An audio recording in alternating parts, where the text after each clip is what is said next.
दद्दा की खरी खरी चैनल पे आपका स्वागत है। आज मेरे साथ आपके चिर परिचित पुराने चेहरे अवनीश पीएन शर्मा जी हैं। आज अंतर यह है कि पिछले जितने वीडियोस आपने देखे तो ये एंकर की भूमिका में होते थे और मैं स्पीकर होता था। आज उल्टा है, आज मैं एंकर हूं, ये स्पीकर है। आपका परिचय यह है कि आप प्रारब्ध नामक चैनल के मैनेजिंग एडिटर हैं, जिनके साथ मैंने आज तक इतनी सारी वीडियोस बनाई हैं। और इसके अलावा ये ICCR Indian council of cultural relations के सलाहकार है। He is a member representative, वो जो भी होता है, मैं थोड़ा सा एडवाइजर मेंबर जी। आप वो अपना परिचय कभी खुद देंगे। अवनीश भाई राम राम। नमस्कार, बहुत बहुत नमस्कार। और आपके माध्यम से आपके चैनल दद्दा की खरी खरी, हालांकि आपके चैनल के दर्शक मुझे देखते रहे हैं, लेकिन आज आपके सभी दर्शकों को मेरा नमस्कार जी। जय श्री राम, जय जय सिया राम। जय सिया राम। अवनीश भाई, हमास ने अचानक हमला बोला और पिकनिक, उस दिन एक पर्व था, पिकनिक मनाते हुए निरीह नागरिकों को जो कि छुट्टी मना रहे थे, उन पे हमला किया। इनडिस्क्रिमिनेट फायरिंग की बंधक बना के ले गए। 8-8 महीने के बच्चों को पॉइंट ब्लैंक रेंज से गोली मारी। जब एक ओपन एरिया में एक पिकनिक स्पॉट था, वहां से बहुत सारे पैरा ट्रूपर्स उतरने लगे, तो नागरिकों ने, इजरायली नागरिकों ने यह सोचा कि ये इस शो का कोई एयर शो का हिस्सा है। ये तमाम जो लोग, और वो उनको वेव करने लगे, खुश होने लगे, कुछ लोग वीडियोस बनाने लगे, सेल्फीज खींचने लग गए, फोटोग्राफ खींचने लग गए। पर वो लोग उतरे, वो हथियारों से लैस थे और उन्होंने उतरते ही फायरिंग शुरू कर दी और सैकड़ों लोगों को बंधक बना लिया, सैकड़ों लोगों को ऑन द स्पॉट मार दिया गया। माँ बाप के सामने 3-3 साल के बच्चों को ज़िबह किया गया।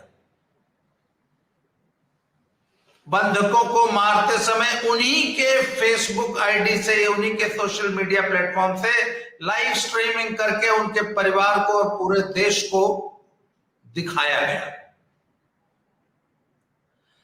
एक बहुत चर्चित वीडियो सोशल मीडिया पे चल रही है, जिसमें कुछ अबोध 1.5-2 साल 3 साल के बच्चे एक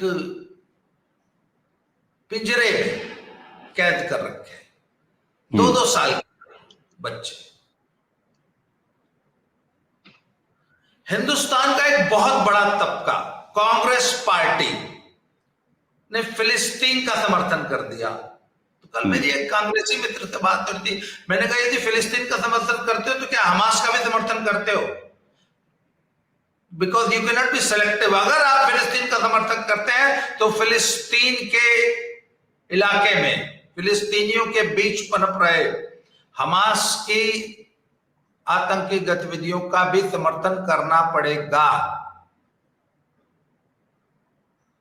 रवीश कुमार जैसे पत्रकार, कल रवीश का मैंने वो पूरा वीडियो देखा, वो पूरी तरह गाजा, फिलिस्तीन का समर्थन कर रहा था और वो ये बताने की कोशिश कर रहा था कि ये तो इजरायलियों ने मजबूर किया हमास को ये कदम उठाने के लिए, और वो दुधमुहे बच्चों की हत्याओं को जस्टिफाई कर रहा था। तो अवनीश भाई, पहले तो आप अपना ओपनिंग रिमार्क दीजिए, उसके बाद चर्चा को आगे बढ़ाते हैं। ठीक बात। पहलवान जी, मुझे थोड़ा सा आपसे निराशा हुई है। आपसे मुझे इस बात की निराशा हुई है, आपने 2 बातें कही अपने इंट्रो में। एक कहा कि अचानक इजराइल पर हमला हो गया। ये अचानक शब्द से मेरी आपत्ति है। अचानक नहीं हुआ, पहली चीज। दूसरी चीज आपने ये कही कि अगर तुम फिलिस्तीन की बात करते हो तो तुम्हें हमास की भी बात करनी पड़ेगी। मुझे आश्चर्य हुआ कि आप जैसा ज्ञानी और गुणी व्यक्ति कैसे वामपंथियों के इस नैरेटिव में फंस गया कि फिलिस्तीन अलग है और हमास अलग है। ये कौन सी बात हुई? बिल्कुल नहीं। यही वो सेफ गार्ड है, यही वो पैसेज है जिसके पीछे छुपके रवीश कुमार और बाकी टीआरपी खोर जो मीडिया है, जो पाखंडी शुद्धतावादी हैं, वो कवर फायर देते हैं। देखिए, आप उलझ गए ना, हमास अलग है, फिलिस्तीन अलग है। बिल्कुल नहीं है। जो हमास है वो फिलिस्तीन है, और जो फिलिस्तीन है वो हमास है। मानसिकता एक है। आखिर सीरिया, पाकिस्तान और पूरे विश्व भर में, चाहे वो आप यूएस देख लीजिए, चाहे आप यूके देख लीजिए, चाहे भारत देख लीजिए, अलीगढ़ में तेरा मेरा रिश्ता क्या, ला इलाहा इल्लल्लाह करके जो भीड़ निकली थी, आप उसको जरा बांटेंगे क्या कि हमास अलग है, फिलिस्तीन अलग है, अलीगढ़ अलग है? बिल्कुल नहीं। ये एक मानसिकता है, ये बिल्कुल एक मानसिकता है जो विश्व के सभी देशों तक फैली हुई है। पहली तो ये वामपंथी नैरेटिव में फंसने की कोई जरूरत नहीं है कि साहब ऐसा है ना कि हमास वाले दुष्ट हैं, फिलिस्तीन वाले बेचारे हैं। जो हमास का समर्थन कर रहा है वो फिलिस्तीन का समर्थन कर रहा है, जो फिलिस्तीन का कर रहा है वो हमास का कर रहा है। और सिर्फ हमास का नहीं, वो भारत में आपके हमारे अगल बगल पैदा हो रहे, पल रहे, बढ़ रहे हर एक गाजा का समर्थन कर रहा है। तो ये एक बड़ा इस्टेब्लिश नैरेटिव होता है। आपको याद होगा ना कि इतने शरणार्थी जाते हैं, लेकिन एहसान कुर्दी का आज भी फोटो घूमता है। अब ये जो पूरा हो रहा है, यहां से भी तमाम फोटो निकलेंगे। अब आते हैं कि आपने रवीश कुमार के जरिए नाम लिया रवीश कुमार का, उसके बहाने आपने इस पूरे जो गिरोह है, जो चवन्नी छाप मीडिया है, और उसमें बैठे हुए जो एजेंडा खोर हैं, जिनको आपके शब्द ही मैं आपसे उधार लेके इस्तेमाल कर रहा हूं, सुपारी पत्रकारिता करते हैं, तो उन पर आते हैं बात। कम्युनिस्टों का एक नारा है अजित भाई, मालूम है? लाल सलाम। मैं उस नारे को कहता हूं लाल अस्सलाम। वो लाल सलाम नहीं, वो लाल जयराम भी हो सकता था, वो लाल राम राम भी हो सकता था, वो लाल नमस्कार भी हो सकता था। लाल सलाम कहां से आया? दरअसल ये सलाम जो है ना, वो अस्सलाम वालेकुम से आया है। तो मैं उस नारे को कहता हूं लाल अस्सलाम। अब ये सारे वामपंथी या वामपंथियों के खोल में बैठे हुए सो कॉल्ड मीडिया कर्मी ये ऐसा बेहयाई से कर क्यों पाते हैं कि आज वो हमास के हमले का समर्थन कर रहे हैं, पूरी बेशर्मी से कर रहे हैं? कारण जानते हैं क्या? एक सिमिलरिटी है। लाल सलाम को लाल सलाम क्यों बोला जाना चाहिए? इसमें एक सिमिलरिटी है। सिमिलरिटी क्या है साहब? किताब। जितने भी दुनिया के अब्राहमिक रिलीजन हैं उनमें एक साम्यता है, और वामपंथ को भी मैं एक सेक्ट मानता हूं। लेफ्टिज्म को एक सेक्ट माना जाना चाहिए, और वो भी एक किताब से पैदा हुई है, लाल किताब से। तो इसलिए ये सिमिलरिटी है, ये इनके डीएनए में है, इनके वैचारिक डीएनए में है। इनका नाम रवीश कुमार है। जरा आप सोचिए कि रशिया में मुझे कोई एक नाम दिखा दीजिए जो स्टालिन जिसका नाम हो। आज है कहीं नाम? भारत में है वो स्टालिन पुत्र जो सनातन को खत्म होने की बात करता है। तो इसलिए मैं कह रहा हूं कि इस नैरेटिव से बहुत सावधान रहने की जरूरत है कि अरे रे रे रे रे रे रे रे, हमास तो दूसरा है साहब, हमास दुष्ट है।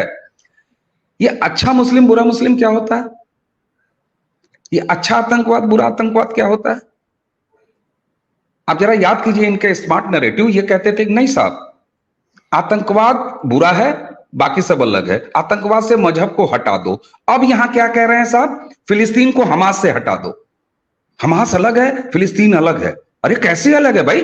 तुम सब एक हो। रवीश कुमार तुम भी उसी में शामिल हो, अभिसार शर्मा तुम भी उसी में शामिल हो, राणा आयोग तुम जैसे लोग उसी में शामिल हैं, अरफा खानम शेरवानी तुम भी उसी में शामिल हो। तुम भी हमास हो। भारत में, भारत की जमीन पर गाजा तुम्हारे मोहल्ले का नाम है, और तुम हमास के एक्टिव मेंबर हो। तुम कवर फायर दे रहे हो, भारत से दे रहे हो। जी, कल एक हमास के एक प्रवक्ता ने एक बयान जारी किया है कि इजराइल हमें मजबूर कर रहा है, अब हमें बंधकों को मारना पड़ेगा। और फिर वो बड़ा बेचारा विक्टिम प्ले कर रहा है। वो कहता है कि मजबूरन मारना पड़ेगा। तो इसका भी बड़ा समर्थन किया है रवीश कुमार ने और हमारे देश के तमाम फिलिस्तीन समर्थकों ने। और समर्थन भी बड़ी बेशर्मी से किया। एएमयू के एक वर्ग ने जुलूस निकाला है फिलिस्तीन हमास के समर्थन में। पर मेरा सवाल ना, मेरा कंसर्न कुछ दूसरा है। सारी दुनिया ने इजराइल के ऊपर हमले की तस्वीरें, वीडियोस देखी हैं। जब आप 3 साल के बच्चे को पिंजरे में बंद करते हैं और 8 महीने के बच्चे को पॉइंट ब्लैंक रेंज से शूट करते हैं, फैमिलीज को 80 साल की एक बुजुर्ग महिला का गला उसकी पोती के सामने रेत देते, माँ बाप के सामने बच्चों को ज़िबह किया जा रहा है, 3 साल के बच्चे को, उसका वीडियो बनाया जा रहा है। तो सर पूरी दुनिया आज के युग में उसको देख रही है। तो ऐसे में अगर इनके इस मजहब के मानने वालों के प्रति एक नेगेटिव इमेज, एक नेगेटिव धारणा, वो जिसे उस फोबिया का नाम दिया जाता है, मजहबोफोबिया, अगर पैदा होता है तो क्यों ना हो। आप ऐसी हरकतें कर रहे हैं, आप 8 महीने के बच्चे को मार रहे हैं, तो समाज आपसे, दुनिया आपसे नफरत क्यों न करे। और अगर नफरत, अच्छा नफरत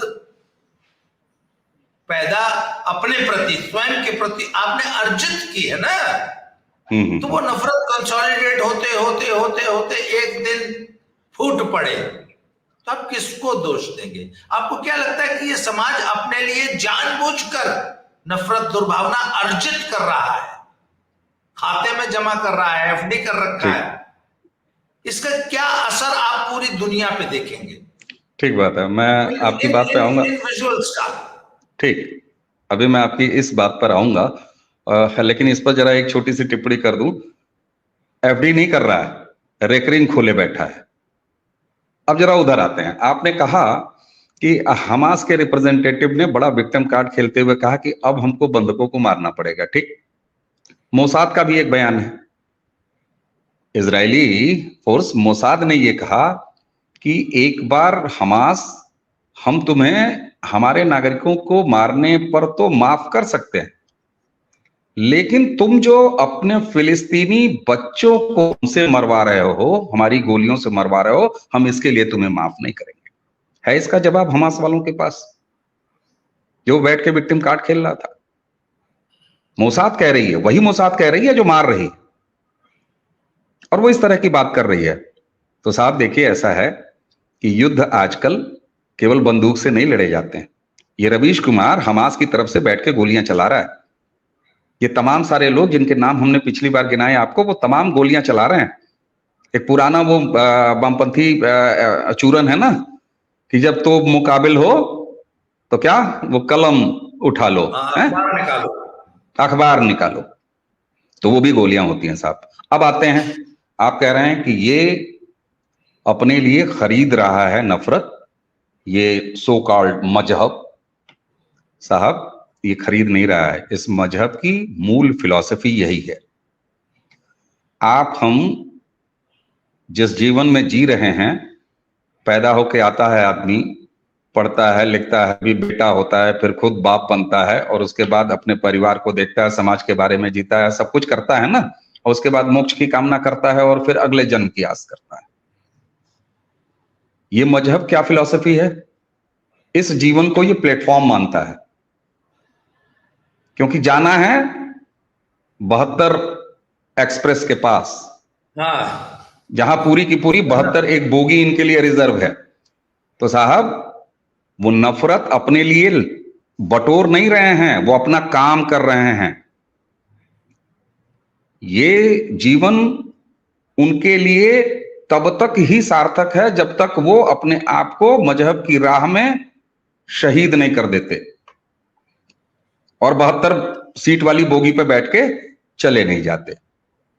तो ये अर्जित कर रहे हैं, शौक से अर्जित कर रहे हैं, अभिमान से अर्जित कर रहे हैं, खुश हैं। क्या दुनिया वालों, अब हम तुम्हारे आसपास आ रहे हैं। कहां जाओगे? इंग्लैंड में हो, अमेरिका में हो, कहां हो? दिल्ली में हो, अलीगढ़ में हो, तुम जहां भी रहोगे। तो ये मजहब अपनी मूल फिलॉसफी को जी रहा है सर। आपको लग रहा होगा कि ये घृणा अर्जित कर रहे हैं, वो घृणा नहीं अर्जित कर रहे हैं, वो अपना धार्मिक अनुष्ठान कर रहे हैं। वो अपने जन्नत जाने का रास्ता प्रशस्त कर रहे हैं, मार्ग प्रशस्त कर रहे हैं। सर, इस पूरे मसले पर जो मजहबी नहीं बोला, इसका मतलब है कि उसकी मजहब में रुचि नहीं है, वो मजहबी कार्य को संपन्न नहीं कर रहा है, अपनी आहुति नहीं दे रहा है इस महायज्ञ में। वो यहां आपको खाते पीते पहनते उड़ते शादी रचाते बच्चा पैदा करते दिखते हैं। वो प्लेटफॉर्म पे हैं सर, रेलवे प्लेटफॉर्म पे हैं, वो एयरपोर्ट पे हैं, वेटिंग लाउंज में हैं। क्यों? क्योंकि उनकी यात्रा तो चार्टर्ड प्लेन वाला है, 72 सीटों वाला। वो ट्रेन की 72 सीटों की बोगियों का इंतजाम कर रहे हैं, और आप कह रहे हैं कि साहब वो नफरत अर्जित कर रहे हैं। अरे वो शौक से अपना धार्मिक काम कर रहे हैं। नहीं, पर कांग्रेस और हमारे लेफ्ट और इंडी अलायंस के दलों ने जो फिलिस्तीन की आड़ में हमास का और उसकी हिंसा का जो समर्थन कर दिया, सिर्फ मुस्लिम वोट के चक्कर में किया कि इसके पीछे और भी कोई बड़ा डिजाइन है? सर, डिजाइन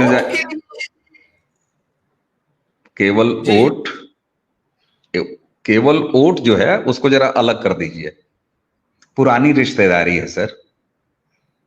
यासिर अराफात की एक दीदी होती थी भारत में, श्रीमती इंदिरा गांधी जी। कौन था यासिर अराफात? कौन था यासिर अराफात? एक आतंकवादी ही तो था। हमारे जैसे, आप जैसे तमाम इस एज वाले हाफ पैंट पहनने के जमाने में हम लोग यासिर अराफात को हीरो मानते थे और समझते थे कि ये हीरो है, भारत का दोस्त है, क्या शानदार पर्सनैलिटी है। भारत के प्रधानमंत्री स्वर्गीय राजीव गांधी उनके भांजे थे सर, बहन का लड़का। एक तस्वीर उसी सोशल मीडिया में घूम रही यासिर अराफात की, एक आतंकवादी सरगना कतली अपने बगल के होल्स्टर में रिवॉल्वर लटका के भारत के प्रधानमंत्री स्वर्गीय श्री राजीव गांधी को गले लगा रहा है सर। वो कहां का राष्ट्राध्यक्ष था? तो जरा अब रिश्ता जोड़ लीजिए, राहुल गांधी का रिश्ता क्या है यासिर अराफात से? अगर उनके पिता उनके भांजे थे तो ये रिश्तेदारी है सर, और ये रिश्तेदारी पीढ़ियों से चल रही है। अवनीश भाई, पर इंडिया अलायंस में तो शिवसेना भी है ना? शिवसेना को अधिकारी ख्याल आया है क्या? ये कौन है? कांग्रेस भाई, इंडिया अलायंस का एक मुख्य घटक दल कांग्रेस जो है वो फिलिस्तीन और हमास और उसकी हिंसा का समर्थन कर रहा है। शिवसेना क्या कर रही है? और शरद पवार जी का क्या बयान आया है? कौन शिवसेना? ये कौन है जी, ये कौन है सर? आप मुझसे पूछेगा अकाली दल, तो मैं पूछूंगा अकाली दल ये कौन है? किस चीज का नाम है? किसी दुकान का नाम है क्या अकाली दल या शिवसेना? या किसी बिल्डिंग का नाम है? या किसी ऑफिस का नाम है? किसी कारखाने का नाम तो नहीं है साहब। शिवसेना शवसेना है। लद गई, गए बाला साहब ठाकरे गए, शिवसेना गई, खत्म। और राहुल गांधी वाला गया, फिनिश। साहब ये रिश्तेदारी जो है ना, जब राहुल गांधी ने वीर सावरकर के खिलाफ एक गैर जिम्मेदाराना बयान दिया तो शिवसेना ने तुरंत विरोध किया था, प्रतिकार किया था। मुझे बड़ा आश्चर्य हो रहा है कि फिलिस्तीन हमास के समर्थन पे शिवसेना मुंह में दही जमाए क्यों बैठी? उन्होंने जो सवाल मैं कर रहा हूं उन्होंने क्यों नहीं किया?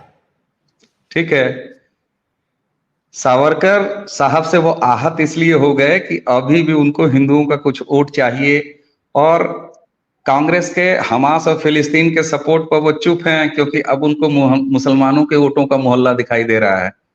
अच्छा, मतलब शिवसेना मुसलमानों के वोट की भी आशा में है। शिवसेना को लगता है कि मुसलमान उसको वोट देंगे। साहब ऐसा है, आपके भारतीय जनता पार्टी को जब मुसलमानों के वोट की आशा है तो ये राजनीति है साहब। शिवसेना को मुसलमानों को वोट क्यों नहीं चाहिए? हाँ, नहीं, भारतीय जनता पार्टी मुसलमानों का अपीजमेंट करके वोट नहीं लेती, उनका कुछ कल्याण करके उनकी कामना कर रही है कि भाई तुम वोट भी दे दो। वो अगर अब्दुल भाई नहीं मान रहा है, वो मजहबी है, वो नहीं देना चाह रहा है, तो वो सलमा भाभी को कह रही है कि तुम्हारा 3 तलाक से हमने मुक्ति करा दी, आओ सलमा भाभी दे दो हमको वोट। और सलमा भाभी दे भी रही हैं, 5-6%, 8% वोट हैं। तो देखिए साहब, ये राजनीति है। मेरे इसी में आपके सवाल को आपके सवाल में एक पॉइंट ऐड कर देता हूं भाई। इंडी अलायंस की अगर मैं शिवसेना है, मुंबई की सीट शिवसेना जो है छोड़ दे, शिवसेना पा जाएगी, कांग्रेस नहीं लड़ेगी, तो मुंबई में जो मुसलमान है, जब उसके सामने 2 ही कैंडिडेट है, भाजपा और शिवसेना, कांग्रेस और एनसीपी नहीं है, तो मुसलमान किसको वोट देगा? अबू आजमी को या एमएम को वोट देगा या शिवसेना को देगा? और शिवसेना को लगता है कि नहीं, वो शायद हमें वोट न देके कुछ हिस्सा एमएम और अबू आजमी सपा को दे सकता है। तो इस लालच में तो कहीं शिवसेना चुप नहीं बैठी हुई। देखिए साहब, मुसलमान किसको वोट देगा, ये बंबई का सवाल आपने पूछा। मैं पूरे भारत का आपको सर्वेक्षण करके बता देता हूं कि मुसलमान किसको वोट देगा। मुसलमान उसको वोट देगा जो भाजपा के कैंडिडेट को हराएगा, एनडीए के कैंडिडेट को हराएगा। बड़ा क्लियर फंडा है और आज से नहीं है, फलसफा बिल्कुल लिखा हुआ है, साफ है, बड़ी क्लियर अंडरस्टैंडिंग होती है। मुसलमान हमेशा उसको वोट देगा जो भाजपा को हरा देगा। तो अगर कहीं एक सीट पर 10 कैंडिडेट हैं और 9 मुसलमान कैंडिडेट हैं, तो भी वो उस एक मुसलमान को वोट देगा जो भाजपा के सामने वाले कैंडिडेट को हराने की ताकत रखेगा। इसलिए इस बात से सर एक अंतिम प्रश्न, क्योंकि थोड़ा सा आज मेरे पास समय कम है और मुझे लाइट जाने का भी रिस्क है। आपको क्या लगता है कि ये इजराइल और फिलिस्तीन का युद्ध जो कि एस्केलेट होता हुआ दिख रहा है, क्या ये भारतीय चुनाव 2024 को भी प्रभावित कर सकता है? क्या कर रहा है, इसी बात से परेशान है। आपने कुछ ऐसे स्वनाम धन्यों से भी फिलिस्तीन की बुराई देखी होगी, हमास के हमले की निंदा देखी होगी। सोशल मीडिया पर लोग कह रहे हैं कि अरे अभिसार शर्मा को ज्ञान कहां से आ गया। कुछ अगर बेशर्मी कर रहे हैं तो ये इलेक्शन पर असर डाल रहा है सर। कारण क्या होता है, अगर आपके शहर में आंधी आ रही है, ओले पड़ रहे हैं, आपने मुझे फोन करके बताया अवनीश भाई मेरे शहर में आंधी और ओले आ रहे हैं, तो हम जानते हैं क्या करेंगे, सबसे पहले अपनी खिड़की से बाहर देखेंगे और कुछ नहीं तो ऊपर के कुछ खुले हुए दरवाजे बंद कर लेंगे, क्योंकि वहां आ रही है तो यहां भी आ रही होगी। ये संचेतना भारत के समाज में आ रही है और भारत ही नहीं बल्कि पूरा विश्व खुलेआम इस्लाम की यह बर्बरता देख रहा है। और 1.25 अरब की आबादी वाले हमारे देश की आंखें भी इतनी अब बंद नहीं है। 2014 से आंखें थोड़ी थोड़ी खुल रही हैं सर, कभी कभी बीच में पलक बंद हो जाती है। इसलिए निश्चित रूप से चुनाव पर असर पड़ेगा और इसी बात को लेके ये तमाम पॉलिटिकल पार्टियां जो भाजपा एनडीए के खिलाफ हैं वो परेशान हैं कि अरे यार ये बिना मौसम क्यों हो गया, हम तो बिल्कुल सही जा रहे थे। चुनाव पे बिल्कुल असर पड़ेगा सर, और भाजपा एनडीए के लिए सकारात्मक असर पड़ेगा। अवनीश भाई closing remark. Sir closing remark सिर्फ इतना है कि अभी तो मोहब्बत की शुरुआत है, कोई क्लोजिंग नहीं सर। हमारी ये चर्चा भले यहां समाप्त हो रही हो, लेकिन इस्लाम की वैश्विक बर्बरता हर एक दरवाजे के बाहर खड़ी है, हर एक जंगले के बाहर खड़ी है, हर एक शहर में खड़ी है, हर एक गांव में खड़ी है, हर एक कस्बे मोहल्ले में खड़ी है। इस बात को समझने की शुरुआत है। ये क्लोजिंग रिमार्क है सर। तो ये थे अवनीश जी, प्रारब्ध चैनल के मैनेजिंग एडिटर। प्रारब्ध चैनल को सब्सक्राइब कीजिए। और आपको जैसा कि पता है कि कुछ विशेष कारणों से मुझे एक नया चैनल बनाना पड़ा है, बाबा की खरी खोटी। उस पर भी बड़ा मजेदार नए किस्म का नए फॉर्मेट में कंटेंट आ रहा है। उस चैनल को भी फॉलो कीजिए, सब्सक्राइब कीजिए, शेयर कीजिए। आज के लिए इस वीडियो में इतना ही, अगले वीडियो में फिर से मिलते हैं। Thank you very much Avnish भाई, बहुत बहुत धन्यवाद।